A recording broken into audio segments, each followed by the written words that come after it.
original multimedia series talking all things North Jersey boys basketball. This is Season 2, Episode 9, and we are all about the Jamboree. Once again, I am Corey Doviak, and we have a change in the roster this week. Not that we have any new faces, but we are missing one of our trusted compatriots, as Joe Delbuono has some other business to attend to tonight. So we welcome in our lone North Jersey boys basketball insider, Richie Ballgame. Barton, what's up, Richie B? Boom! Richie B, Talkin Hoops, making it happen. Absolutely. And, you know, you're multitasking tonight, too. I understand you went out and watched a little wrestling state playoff stuff. I did. I watched Paramus beat Garfield. Man, I'll tell you what. I think Paramus is the best public school team that we've had in the 15 years of doing this. They're excellent top to bottom. But that's another story for another time, maybe for another podcast. Let's get back to hoops. Yes, you know the wrestling show guys are going to be all over that, too. That the fact that we started the basketball show by talking wrestling, they're going to think they have us converted, guy, but not really. We're basketball junkies at heart. That's true.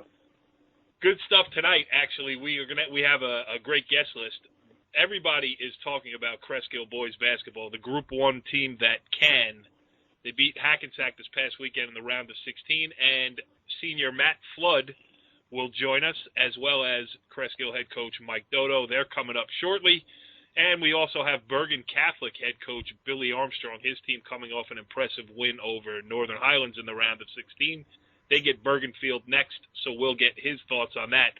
But Richie B, both you and I were in attendance, it seemed like, for 100 hours this past weekend watching Jamboree basketball. And I did 6 games. You did 2. Well, you with the girls, you did 6 games too, but you did 2 Jamboree games. And stop hitting your button. You sound like Kenny Sarajan of the wrestling show. I'm not hitting anything. I'm staying still, kiddo. Yeah, well, there's a beeping going on over there. But, you know, you did that Cresskill game on Sunday, and you beeped again. What do we do about this here?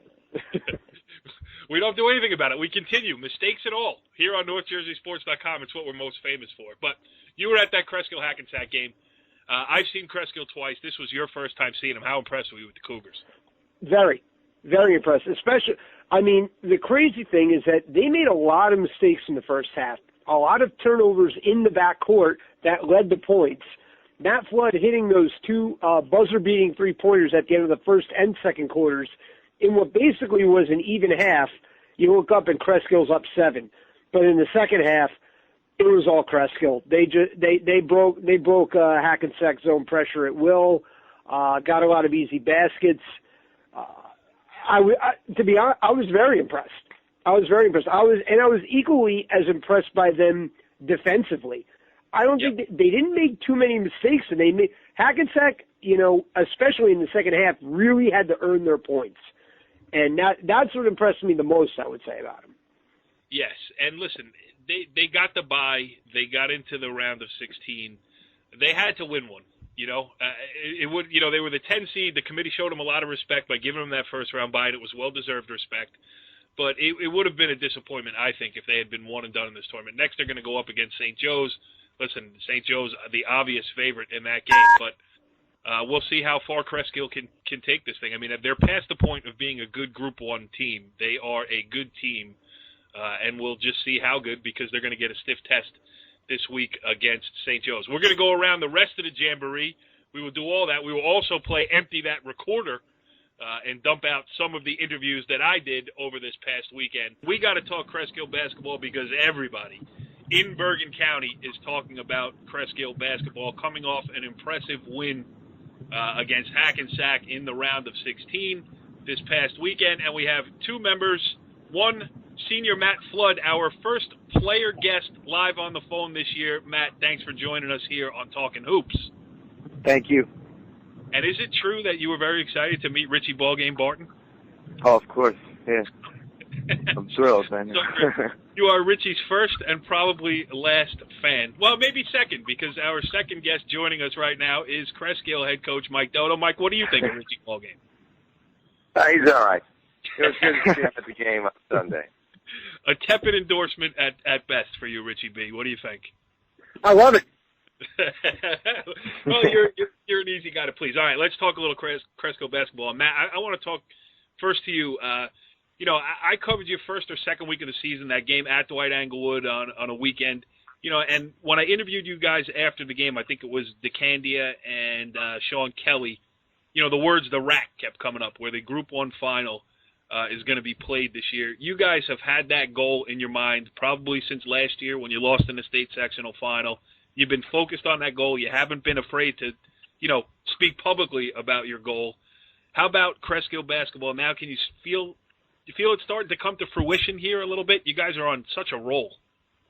Yeah, it took us a little while to get things rolling. The football team had a great season. So we got those guys back a little late, and now things are really starting to gel and just come together. Everybody's really playing their roles well. And, that's our goal. We've been playing together for so long, and we're just, we just want to win it all this year. Talk about the Hackensack game real quick. I mean, it was obvious. It's obvious that you guys have been playing together forever. Team togetherness is a big thing at Cresskill. Hackensack, not so much. And I just think your team unity, as well as your talent. I mean, I don't want to say that you guys are doing it on, hey, we're just good friends playing. You guys are good basketball players too, but that's a big feature that you guys have is your togetherness. Yeah, it definitely works for us. I think in the Hackensack game, it was a good example of it. Going up against a Group 3 or Group 4 school, being the underdog a little bit, we kind of stressed that we were all seniors, and they had a lot of underclassmen, so we really stressed that. And I think down the stretch, our maturity and we kept our composure, and I think that really helped us win the game.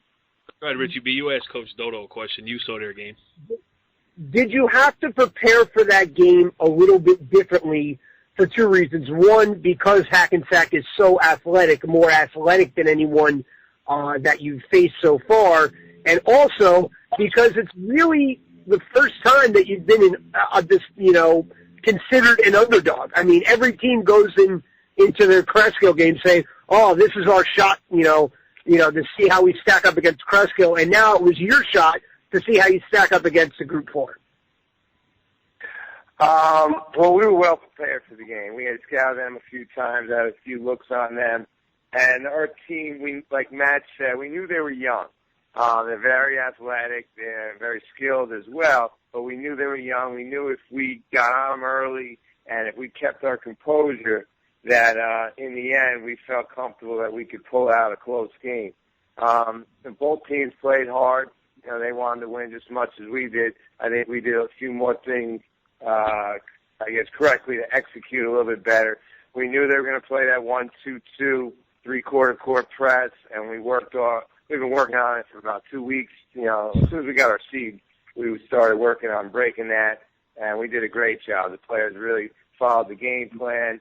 They knew what to do. They knew where to be, and they executed, and we outworked them, I thought.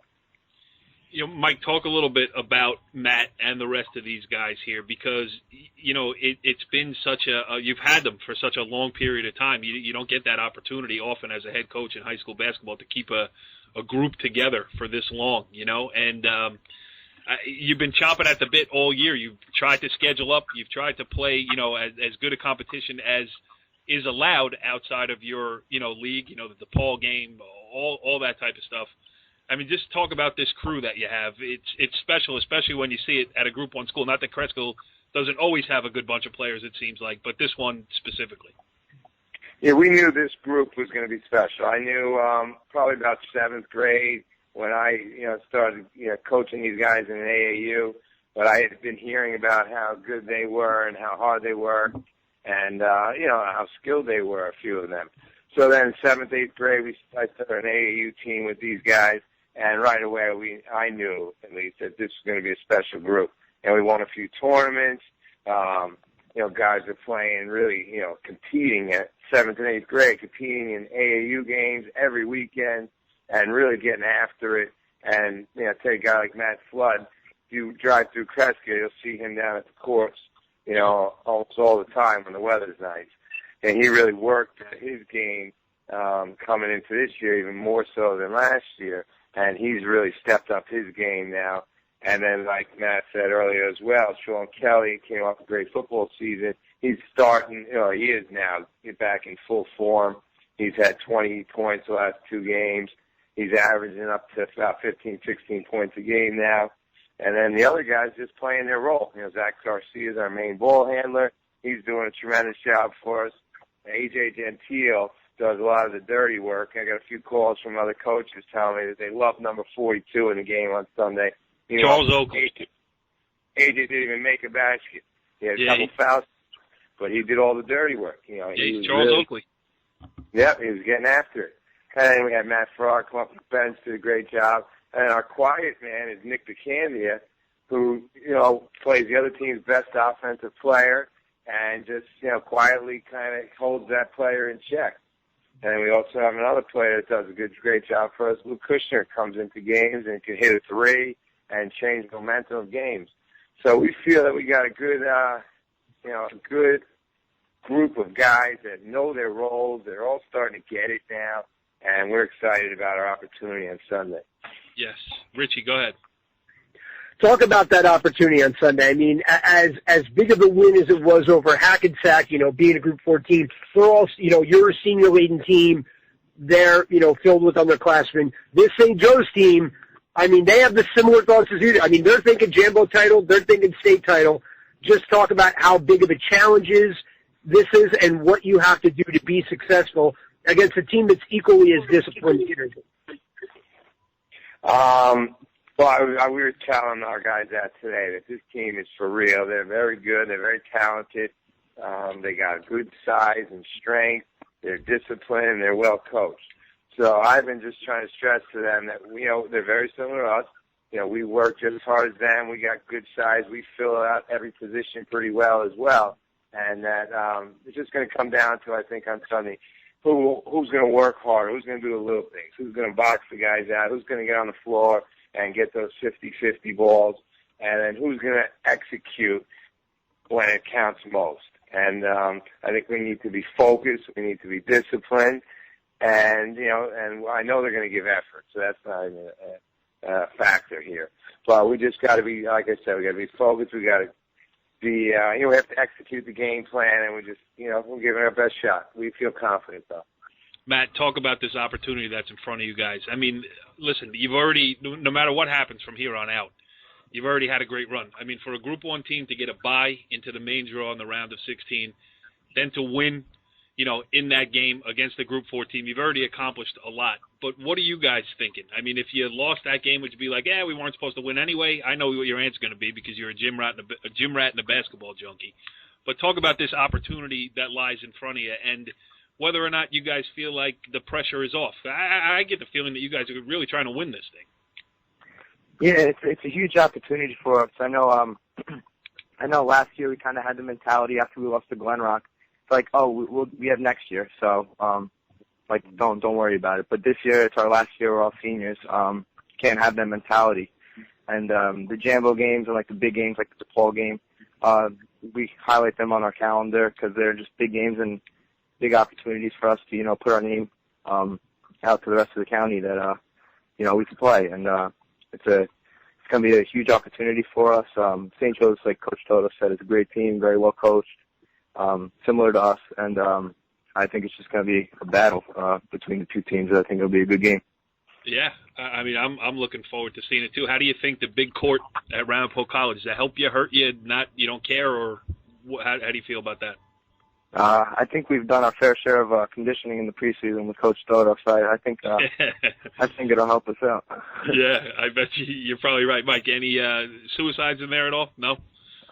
Well, right now we've been taking it light, but we did a lot of running preseason. We have a couple of days off without a game. I kind of, lay into them a little bit, and we do a lot of running. But right now we're just kind of trying to keep our legs and get ready for Sunday. Well, first we got to win them all, too. We got to win our league game. That's another difficult thing about the Jamboree. You don't want to overlook your league games too much, but we're kind of the league sewn up. Look past it. Come on, let's go here. St. Joe's on this weekend.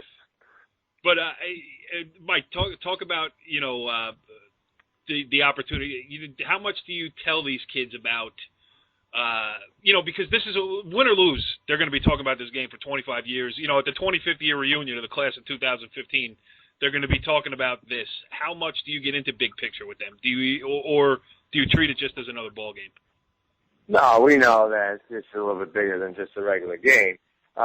We keep things in perspective, though. This is a great opportunity for us. Obviously we want to win the game. We're not going there not to win the game. So we want to go. We want to win. And, I told them, our assistant coaches, if we go out and we play our butts off and we do everything, we can, and, if we come up a little short, so be it. But, leave it all on the court. Give everything you got. The pressure really is on them. Like you said, we're a Group 1 school. We're not just happy to be here. We still got something to prove. We only won one game in this tournament right now. We had the bye. We won one game. So, we got a few more in us, we hope. Mike Doto, the head coach of the Cresskill boys basketball program, and senior Matt Flood, also from the Cresskill. Oh, Matt, I wanted to ask you one more thing. What's going on college-wise with you? Have you made a decision, or are you keep options open? What's going on? It's still the same after the ball game initiative in the, Gettysburg, Ithaca, and their science are pretty hot on me, and as well as some in-state schools like Kane and Rowan. So schools like that, I'm just enjoying it. Probably going to make a decision after my senior year and just enjoy, the one last season with, my friends. So. Yeah, absolutely. I think you're handling it well. I see you in the gym as much as anybody else. So, as I said before, you are a basketball junkie, and we appreciate that here on Talkin Hoops because we are the same. And he did score his 1,000th point last night, Corey. He got his 1,000th? Yes, last night at Park Ridge in the second quarter on a layup. He scored his 1,000th point. He has 1,009 points currently. Wow. How many 1,000-point scores is that in Cresskill? 470? There are a few. Not remember, that many, remember, I am a Pal Park guy, and I am extremely jealous. So, you know what? Good for you, Matt, all right? Good for you. I'm happy for you, pal. Thanks, Corey. I appreciate it. Great stuff. And listen, Richie and I are both looking forward to the Jambo round of 8. We're not playing in it, so we can imagine how excited you guys are. So, Mike Doto, Matt Flood, great stuff. Thanks for joining us on Talkin Hoops. Good luck this weekend, and we'll see you there. Thanks, Corey. Thanks for having us, Corey. Well, interesting stuff there with Matt Flood and Mike Doto. Cresskill, a continuing good story going forward here in the Jambo. And Richie B., we found your one fan. Oh, my one fan. Let me tell you something. Matt Flood's got a lot of fans, and I'm right at the top of that list. Yeah. Would he beat me in a three-point shooting contest? Not sure. We'll have to figure that one out. But he's a heck of a player, got a lot of confidence, great quote. I couldn't be a bigger fan. Well, I'm a bigger fan of myself than of Matt Flood, but it's just neck and neck. Yeah, Matt Flood, a little bit of a better player at this point in your two respective careers. Yeah, I'm a way better eater, though, I bet. Right. Hot dog eating contest? Watch out, Matt Flood. Yeah. That was good stuff there. That's Cresskill in a nutshell for you. Let's move on here because another impressive winner this past weekend was certainly Bergen Catholic. Listen, I think we ended last week's show, and your words were, watch out for Northern Highlands. And it really, you weren't that far off because Northern Highlands played tough for a half. I mean, there is an obvious depth disparity between the big non-public and the good public school, and eventually Bergen Catholic was able to wear them down. I thought Northern Highlands, despite the fact that it was a 70-49 final in favor of Bergen Catholic, I thought that Northern Highlands acquitted themselves quite well. They played as well as they could. They knocked down some threes. Alex Starr hit 3 3-pointers in the first quarter to at least give yourself to give everybody there the feeling, okay, this could be a game. Northern Highlands was up 19-17 after the first quarter, but Bergen Catholic, too much talent and too much depth for them over the final 3 quarters, and they, as I said, came out with the 70-49 win. We will talk about it with our next guest here.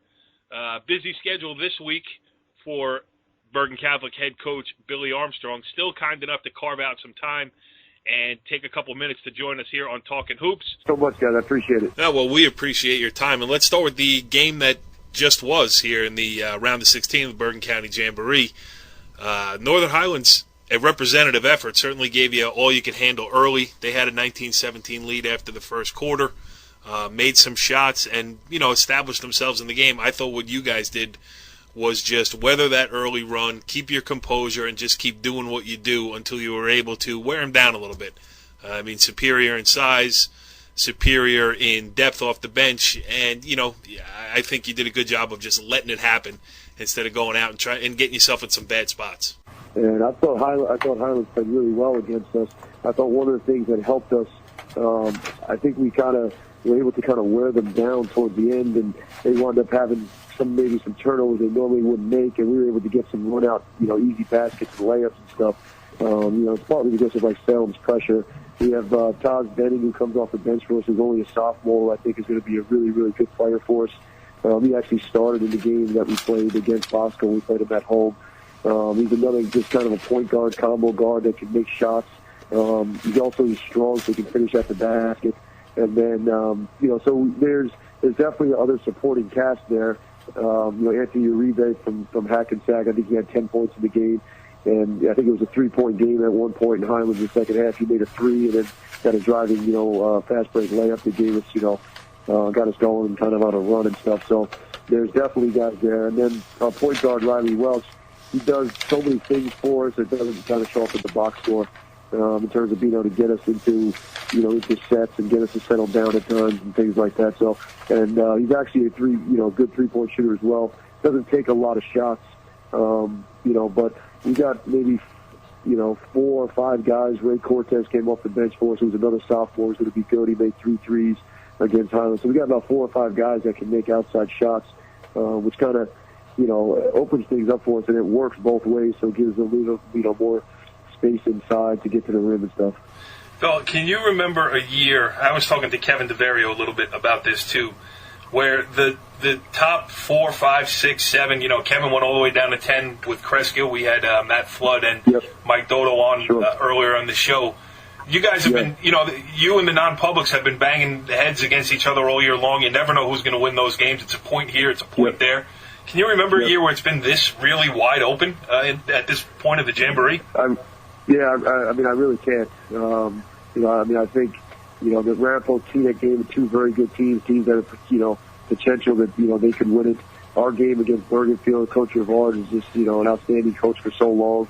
They're a big kid inside. They got some tough guards that knocked down some big shots against Woodridge and stuff. The kids from Cresskill, I've been watching them since they were freshmen, and I think that, their first couple of years freshman in JV, I think they never lost like 1 game. So they're definitely a talented bunch, a very confident bunch. I think St. Joe's is playing as good as anybody around, to be honest with you. And the kid McGuire for them is actually starting to make his outside shots that makes them more difficult. So it is really kind of wide open. From the fan standpoint, it definitely makes it fun and exciting. It's also something that keeps me up all night staring at my ceiling. Yeah, I can imagine. That's true. Go ahead, Richie. Yeah. Another one? Looking ahead to the Bergenfield game, again, as Corey said, battling heads with, Don Bosco and battling heads with Bosco and Joe's. But when you face a team like Bergenfield with Rivard as a coach, do you have to prepare differently because Rivard is going to throw so many different things at you? Yeah, it's kind of interesting because, he's got so much experience and coached for so long, and I've actually known him since I've been a kid. He's a great coach and stuff, and I used to go to summer camp that he worked at, and he always had the defensive station and stuff, so they do so many things, and the teams play so well defensively and things.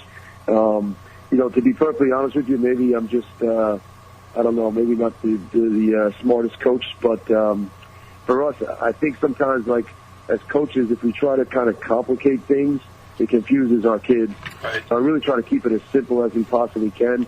We kind of have this expression on our team that, like, simple succeeds. So, we're just going to continue to try to get better at what we do in terms of, we're definitely a running team. We try to get the ball up the floor. We run on motion offense. I think we're pretty good defensively. We might make some slight adjustments here and there based on their team and their personnel and stuff. But I think at this point in the game, for me, it's really like I just want our kids to continue to just get better at what we do, what we've been doing for 3 months. It's funny because, we've been doing stuff for 3 months now or whatever the season is, and the kids still make mistakes. So I think sometimes as a coach, you want to put in something new, and they still can't do the stuff that you've been doing every day for 3 months. So for us, I think we're just going to kind of go with what we do, and hopefully we're making shots that night.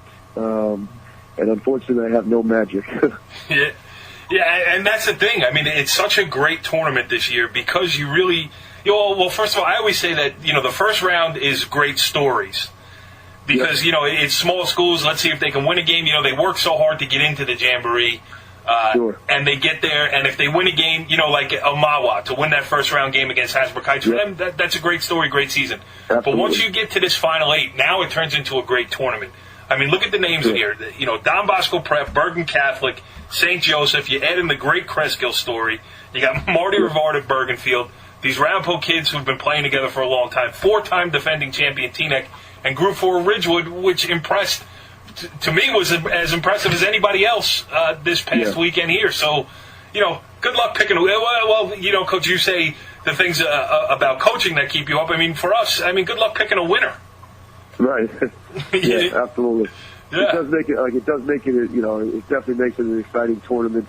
I think it's one of the best county tournaments around, in terms of, the level of competition. I think we have great coaches in Bergen County. And any of these teams could definitely, win on Saturday or win on Sunday. I think really highly of the Cresskill team. I think they're really good. I think they're tough kids that make shots, and they're a confident bunch, and they believe in what they do and things like that. So it does make it, a really exciting tournament. Yeah, it's going to be a lot of fun, and we'll play out on the big floor up at Ramapo College, and we will be there to see the whole thing. So Billy Armstrong, the head coach of the Bergen Catholic Crusaders, we appreciate your time during your week of preparation and league games, too. So thanks for taking a couple of minutes and joining us on Talkin Hoops. Absolutely. No problem, guys. Thanks for having me. Good stuff there with Billy Armstrong, the Bergen Catholic head coach, Richie B. He's a good conversationalist talking about, I think he articulates of what he's going through. When he said trying to keep it simple, it's probably a great plan at this point in the season. Yeah, well, you see, we've both seen at times in big games and small games, you see a lot of overcoaching. And, as much as kids play nowadays, you have to take into account that they're still high school kids. Yep. And sometimes when you throw too much at them, they tend to go a little haywire, get a little tight. Sometimes it's simpler, easier, and more effective to just say, hey, this is what we do. We're going to run these 5 plays, know them frontwards and backwards, and execute them. And if they beat us at our game, then we tip our cap. Yes, and it also helps when you have the talent that Bergen Catholic has. And they're actually a fun team to watch because they share the ball, and Pierre Francisco Oliva is as fun to watch as any player in Bergen County. He's 6'8", I guess, something right around there, 6'7", 6'8", can handle the ball, can shoot it, can play on the wing, can play underneath, whatever you need him to do. A ridiculously tough matchup for any other team in Bergen County, but there are other guys running around that are tough matchups too. That's for sure. And listen, we'll go around the rest of the Jamboree right now, and one team that proved impossible to match up with, and I hate doing this because it seems like I've been doing it often the last couple of weeks here on Talkin Hoops, but I got to give you your kudos again. You were talking up Ridgewood. You were talking about the fact that they were not going to slow the ball down and try to win possession by possession against Dwight Morrow, and you couldn't have been more right. They ran, and it was Dwight Morrow that couldn't keep up. I mean, it's like, I like you to think, and I'd like the readers out there and the listeners out there to think, I actually watch these games when I go to them. I'm not just snapping away a couple of amazing pictures. I'm actually watching it, studying it, watching, looking at matchups, see who would, what team offensively can handle what team defensively and such. I just thought this was, to be honest, I thought it was a mismatch. I thought that Ridgewood, you think of Ridgewood as a slow-down team, but they're not.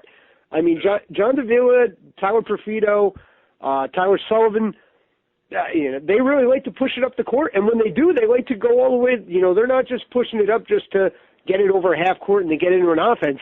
They'll go all the way to the rack, or they'll draw defenders and shoot threes. Kick it out for a three-pointer. I'm a big Ridgewood fan, and as big and as athletic as Bosco is, if Ridgewood could withstand an early run, which I think Bosco will go on, I think they can hang around in this game. Yeah, it's, you know what?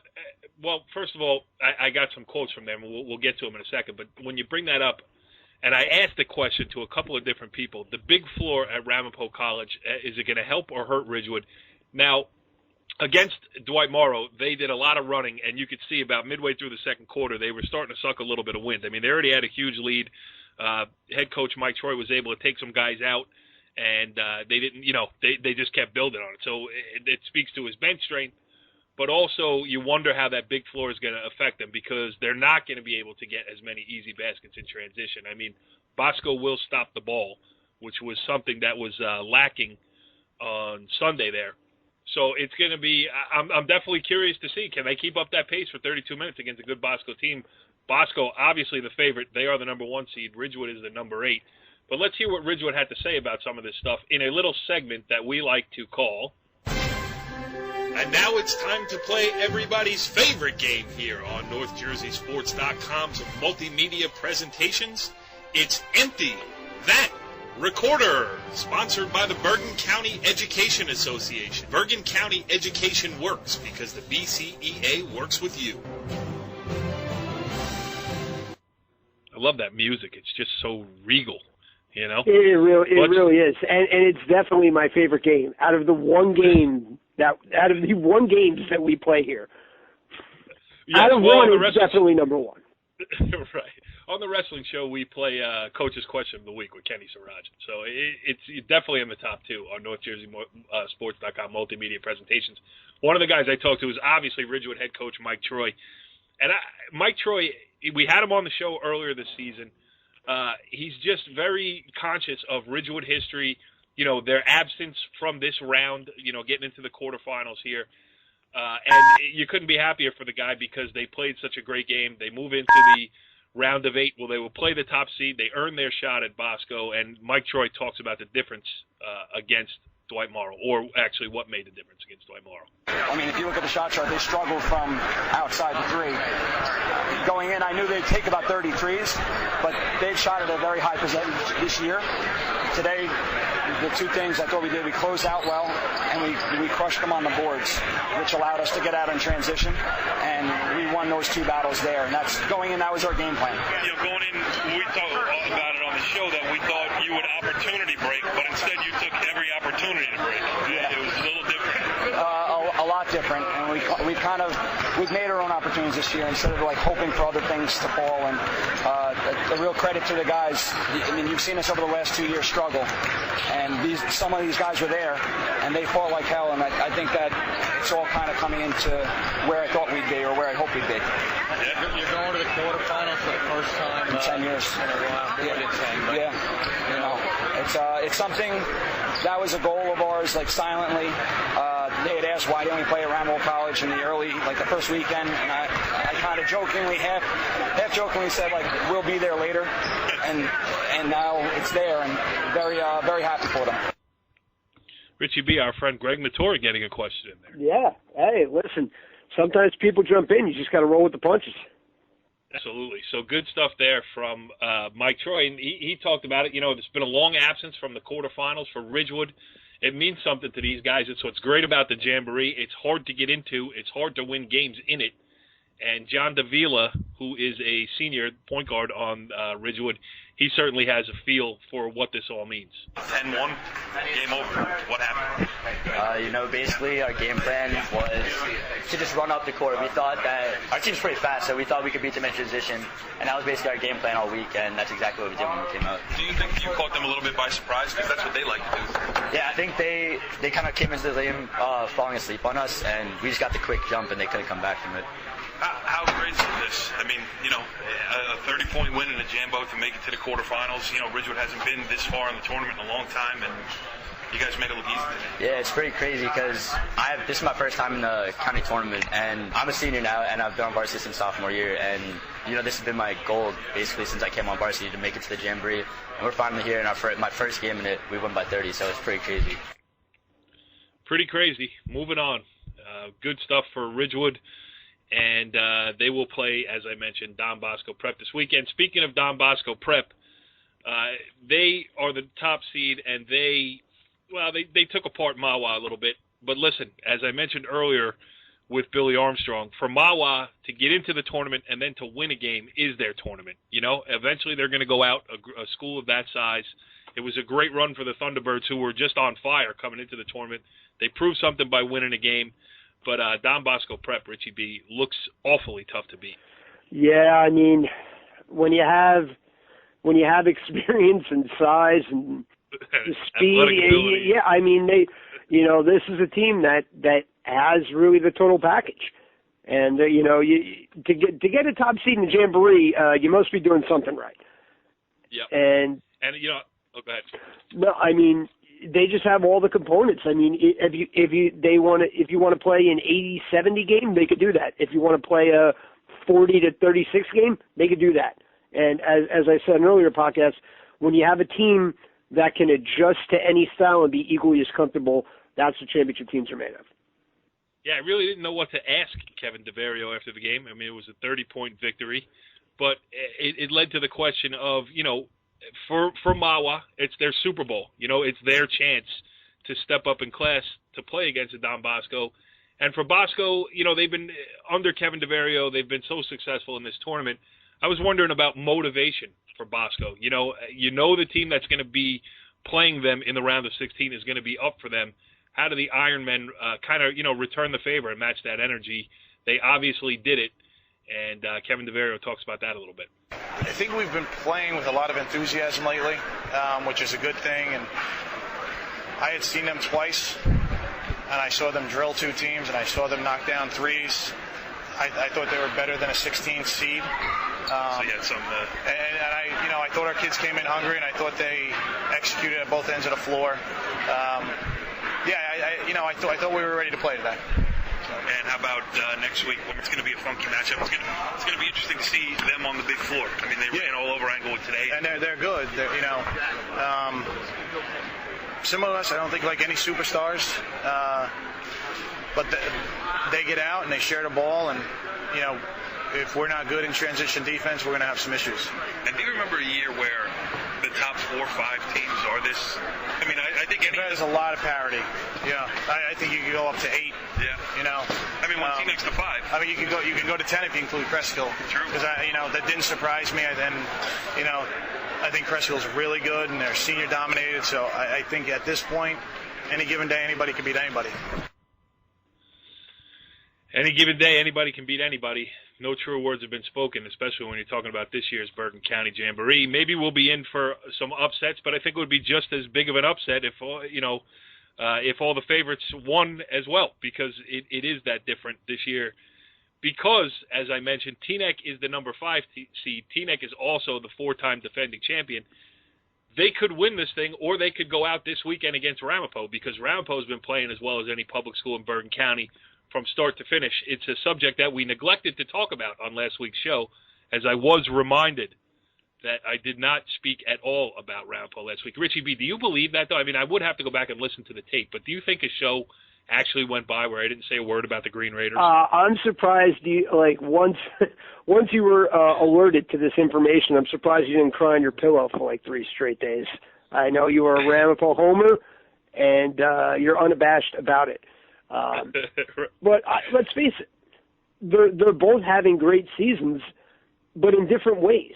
I mean, Teaneck struggled early, but they're really rounding in the shape, rounding in the form, and they're kind of, playing the underdog card, which is crazy for a 4-time defending county champ. Right. And Ramapo, again, Matt Laka has proved to be one of the better players in Bergen County, but their supporting cast is pretty darn good too, and they could fill it up on any given night. I mean, they don't need Laka to score 25 or 30 for them to have a chance against anybody. They have a bunch of guys who can put the ball in the basket, and I think that's obviously the 4 or 5 game would be the most competitive game on paper, but I think it's going to be the most entertaining game as well.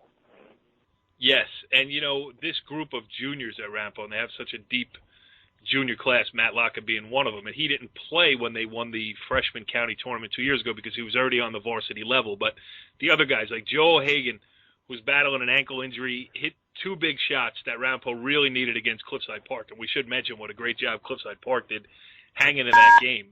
Really an impressive performance by the Red Raiders. But a kid like, Keith Wetzel, real good football player, he got them the 2 buckets early in the will you stop beeping? You're the Kenny Sarratt. I'm not moving. I don't know what you want me to do.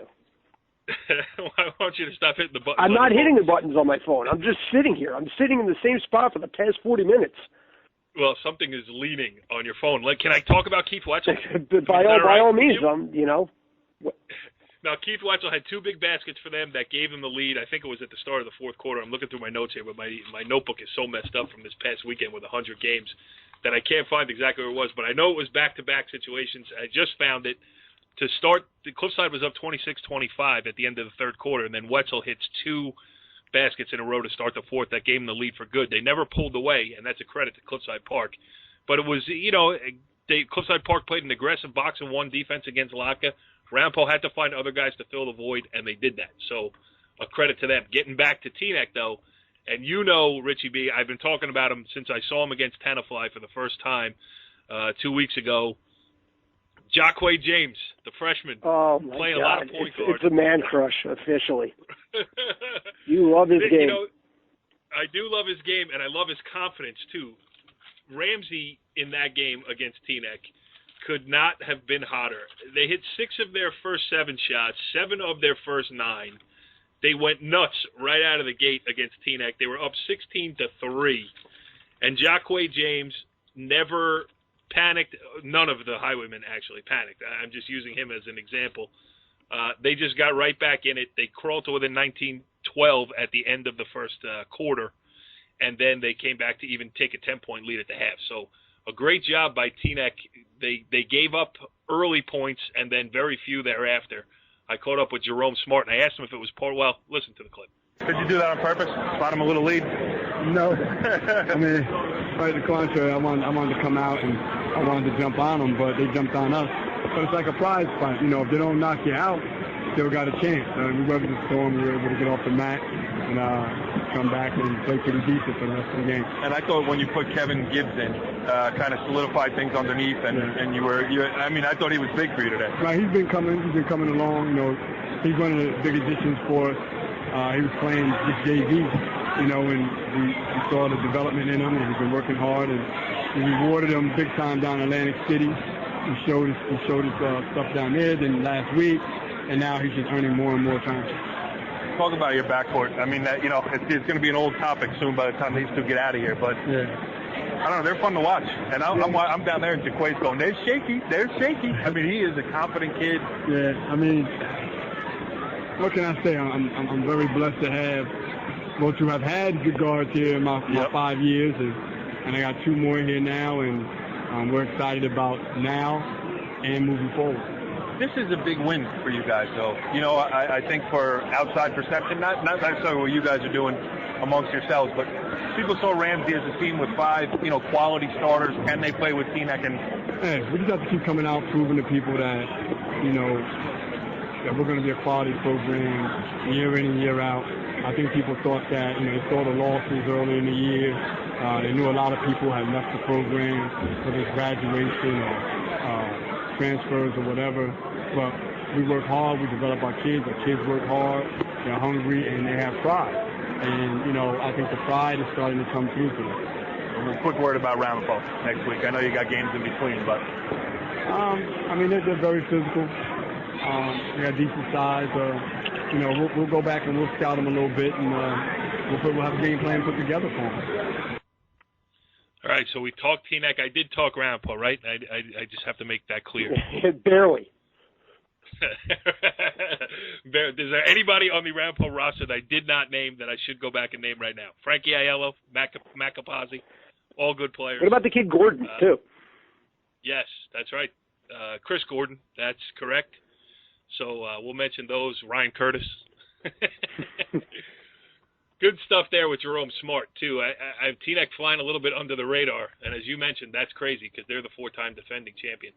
I got one last quote to play for you here tonight, and that's with Bergenfield head coach Marty Rivard. I mean, he'll be the first to admit it. It was ugly in that first half against Woodridge. Take nothing away from Woodridge. They came out, they executed. Ashby McLeod knocked down a couple shots. They took a lead. They took a lead into halftime. And, my talk with Marty was afterwards, I thought he would have, been reading the riot act at halftime with the way they played. It was a lackluster performance, to say the least, for the Bears in the first half. It's interesting, though. Marty said he didn't, go in there and peel the paint off the walls. He just kind of pointed some things out and kept it in perspective, and he got what he needed out of his team in the second half. 56-35, they wound up winning against Woodridge. Let's take a quick listen to what the legendary head coach Marty Rivard had to say. Actually, I was relatively low-key at halftime. I just told them that it looked like we weren't coached in the first half. And might have said it with a little more authority than that, but that's about it. Told them about what was going on with the other stuff, how our stats compared up, about the same. And we just got to look like we didn't know what we were doing offensively for a half. But then you come out and you changed everything around. I mean, I thought came to play. Effort as much as anything else. Definitely effort. We had a lackadaisical practice yesterday, to be honest, and they transferred into the first half, I guess, and they it must have gone inside halftime and decided, hey, we don't want to lose this. We want to play hard. So I thought DJ had a great second half. Defensively, had a great second half. But Herbie stepped up too in the second half. And then got a few threes from Z, got one from Hammy, I think, and the game's turned around. But we got a couple of steals for layups. Weren't anywhere close to that first half. So you're right, it was effort. Tall task for Bergenfield. A great season so far, only 2 losses on their record, and they're going to need everything out of DJ Haskins and Giovanni Haskins if they want to match up with Bergen Catholic. Yeah, and a thing to note is that, this will be airing on Thursday, and on this day, they'll be playing Teaneck. So that is going to be quite a tune-up for both teams going into the tournament. Yeah, absolutely. I was not even aware of that. Look at you, guy, taking care of all the scheduling and everything else here on North Jersey Sports.com. You really are a jack of all trades. Someone's got to do the dirty work. I'm just down there in the paint, just slogging away, trying to get an offensive rebound to put back. You're a poor man's A.J. Gentile. I love A.J. Gentile. Kid plays hard. Follow the leader.